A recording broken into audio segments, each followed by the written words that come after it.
What if I told you the most powerful empire in human history collapsed not because of an enemy, but because of itself? Yes, Rome, the empire that ruled for over 1,000 years. The empire that gave us roads, aqueducts, gladiators, and yes, crazy emperors who thought their horse could be a senator. But here's the haunting question. If the mighty Roman Empire fell, could our modern world be heading down the same path? Let's find out.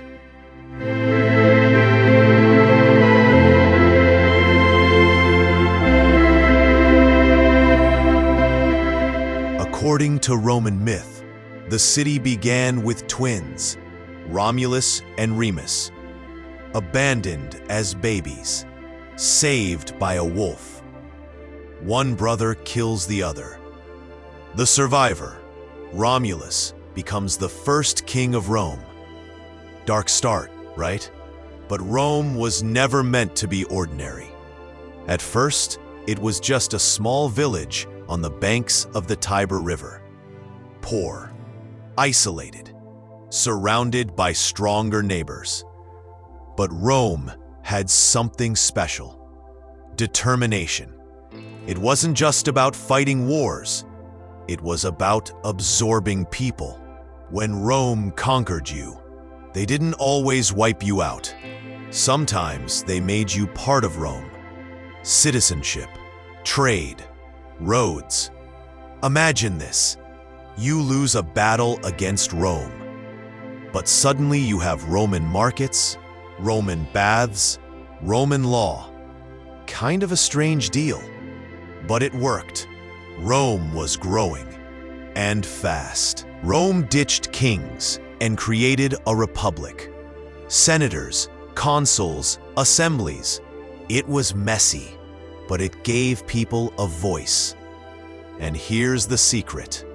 Rome's military was unlike anything the world had seen. The Roman legion. Organized, disciplined, deadly. Rome fought wars with neighbors, then bigger wars, and the famous Punic Wars against Carthage. Carthage had Hannibal, one of the greatest generals ever. He marched elephants across the Alps. Elephants. Yet, after decades of brutal battles, Rome crushed Carthage, burned the city to the ground, salted the earth. By now, Rome wasn't just a city. It was becoming an empire. Here enters Julius Caesar, general, politician, genius. Caesar conquered Gaul, wrote about it, became insanely popular. But the Senate?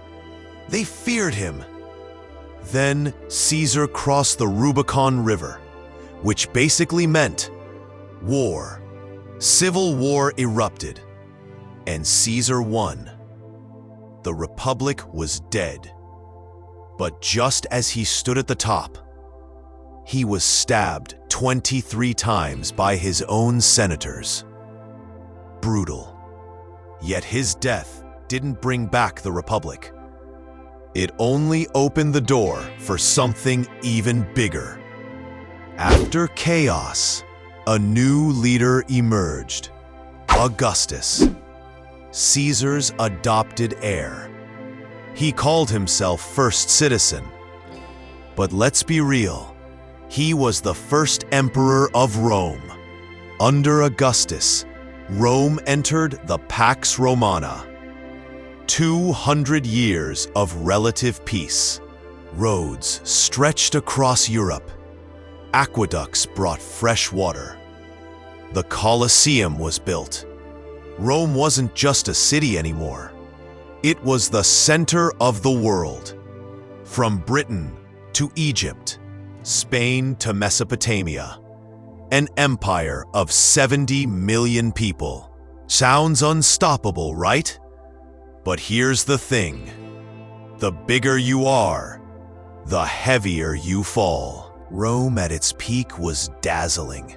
Wealth, power, engineering, culture. But behind the marble walls, chaos was brewing.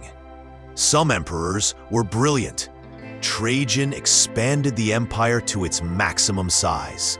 Hadrian built walls to defend it. Marcus Aurelius wrote wisdom still read today. But others? Completely insane. Nero, the guy who allegedly played music while Rome burned. Caligula, who tried to make his horse a consul. The empire looked strong, but cracks were forming. So what went wrong? First, corruption. Senators and emperors cared more about power than the people. Greed was everywhere. Second, overexpansion. Rome was simply too big to manage. Imagine trying to control 3 continents, without phones, without planes, without the internet. Impossible. Third, enemies at the gates. The Visigoths, Vandals, Huns. Rome had crushed them before, but now the empire was weak. And finally, the economy. Heavy taxes, inflation, slaves doing most of the work, while ordinary Romans struggled. The rich got richer. The poor got poorer. Sound familiar? The people stopped believing in Rome. And when belief dies, an empire dies. In 410 AD, the unthinkable happened. Rome itself was sacked. The city that ruled the world was looted by barbarians. But the final nail came in 476 AD. The last emperor, ironically named Romulus, just like the founder, was overthrown by a Germanic general. The Western Roman Empire was gone, finished. Of course, the Eastern Empire, known as Byzantium, survived for a while. But the Rome that had once ruled the known world was no more. And here's the chilling part. Rome didn't fall because of one big battle. It fell slowly, from within. Corruption, division, overstretch, economic collapse. Rome thought it was eternal, unstoppable, invincible. But history shows no empire lasts forever. And maybe, just maybe, that's a warning for us too. So, what do you think? Could today's superpowers collapse the same way Rome did? Or are we smarter, stronger, better? That's the mystery of history. It never truly disappears. It whispers warnings, if we're willing to listen. Thanks for watching. If you enjoyed this journey through the rise and fall of the Roman Empire, hit that subscribe button and join our community here at Dusk and Times, where history lives forever. And don't go anywhere.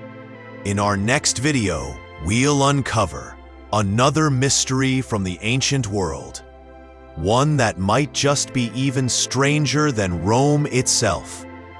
Because the past is never really gone.